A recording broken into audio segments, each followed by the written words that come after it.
नमामि गंगे तव पादपङ्कजं सुरासुरैर्वन्दितदिव्यरूपं भुक्तिं च मुक्तिं च प्रदासि नित्यं भावानुसारेण सदा नराणां गंगा गंगेति यो ब्रूयात् यो जनानां सतेरपि मुच्यते सर्वपापेभ्यो विष्णुलोकं स गच्छति। बोलोंगी मैया की जय, बद्री विशाल भगवान की जय। देखो, इस समय गुप्त नवरात्र चल रहा है, माघ मास का। आज शुक्ल पक्ष, आज चतुर्थी नवरात्र है। भगवती 9 रूपों में हम पूजन करते हैं और इसको गुप्त रखा है। माँ शास्त्रों में कहा इसको गुप्त नवरात्रों का है। 2026 नया वर्ष का जनवरी का मास चल रहा है और माँ गंगा के तट पर हम हैं। आप सभी लोगों के प्रश्न थे कि गुप्त नवरात्रों में भगवती की साधना कैसे करें। वैसे शास्त्र सम्मत सब जानते हैं। गुप्त नवरात्रों में बहुत ही फलदायी होती माँ भगवती की स्तुति, माँ भगवती का पाठ, मंत्र जाप। ये तो आप माँ भगवती की आराधना करें, उपासना करें, ये तो अपने आप स्वयं करें बीज मंत्र का। ये तो एक एक, जैसे प्रथम ब्रह्मचारिणी, द्वितीया चंद्र घंटेति, कुष्मांडेति, 9 दुर्गा के जैसे रूप हैं, उनमें आप दोनों एक एक रूप का जो है अलग बीज मंत्र भी है। शैलपुत्री का जैसे ओम ऐं ह्रीं श्रीं शैलपुत्रै नमः, ऐसे बीज मंत्र सबके 9 दुर्गा के अलग हैं। अगर ऐसे न कर सकते हैं तो ओम ऐं ह्रीं क्लीं चामुंडाय विच्चे, इस मंत्र का, इसको नवारण मंत्र बोलते हैं, इसका आप जप करें, बहुत फलदायी है। ओम ऐं ह्रीं क्लीं चामुंडाय विच्चे जो मंत्र है, इसको नवारण मंत्र कहते हैं, बहुत फलदायी है महाराज। इसकी पावर बहुत है। देवी भागवत एक कथा आती है कि उत्कित नाम का एक राजा था। उसको किसी ने मंत्र दिया, किसी ऋषि ने, तो उसको बोला भाई तो इस मंत्र का जाप कर, एंग, एक एक मंत्र का एंग है।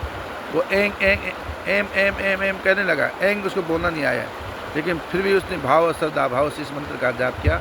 माँ भगवती प्रकट होकर उसको दर्शन दिए। तो कलिकाल में तो ये तो संभव नहीं है कि माँ भगवती आकर के आपको दर्शन दे, इतना उच्च कोटि का साधक होना चाहिए तभी जाके होगा। लेकिन आजकल क्या है, चाहे तंत्र हो, चाहे मंत्र हो, चाहे कुछ भी हो, पूजा हो, पाठ हो, स्वार्थ वंश कर रहे हैं लोग कि हमें धन मिले, ऐश्वर्यता मिले, मान सम्मान मिले, अच्छी शादी हो, नौकरी लगे, मन की इच्छाएं पूर्ण हो, अच्छा घर हो, मकान हो, बच्चे हों, सब इसीलिए जो है भगवत की साधना करते हैं।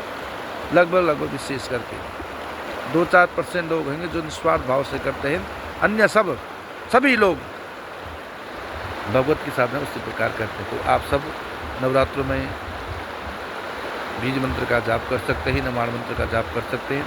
और कोई अच्छे हैं, धनाढ्य लोग हैं, सबसे उत्तम ब्राह्मणों को बुला करके एक पाठ भी कर सकते हैं। एक ब्राह्मण जी को बुला करके घर में सुंदर से भगवती का, दुर्गा सप्तशती का पाठ करें, संपुट पाठ करें। संपुट भी बहुत प्रकार के होते हैं, अस्त उदय, ये 3 प्रकार के संपुट होते हैं विशेष करके। लेकिन किसी का संपुट न कर सकते, साधारण पाठ करें। किसी को और अच्छा है तो नवान 9 पंडित को बुला करके भगवती की सचंडी करें। इससे ऊपर हो तो सहस्त्र चंडी करें, आयुध चंडी करें, लक्ष्य चंडी करें। जितने जिसकी सामर्थ्य हो भगवती की आराधना करें। और लक्ष्य चंडी सबसे श्रेष्ठ माना गया है, लेकिन उसमें तो बहुत सारा खर्च आता है। लेकिन भगवती की आराधना अवश्य करनी चाहिए। जब इस लोक में त्राहिमाम राक्षसों, महिषासुर ने देखा ना आपने, महिषासुर ने पूरे तीनों लोक पे आक्रमण कर दिया, इंद्र आसन पर बैठ गया, तब क्या हुआ? सब देवताओं ने कहा अब क्या होगा, सबकी सांसें रुक गई, देवता त्राही करने लगे, यम वरुण इंद्र। तब भगवान विष्णु के पास गए। भगवान विष्णु ने एक युक्ति निकाली, सब अपना तेज पुंज से भगवती को प्रकट करो। फिर भगवती को प्रकट किया। किसी ने कमंडलो दिया, किसी ने चक्र दिया, किसी ने अस्त्र दिया, किसी ने शस्त्र दिया।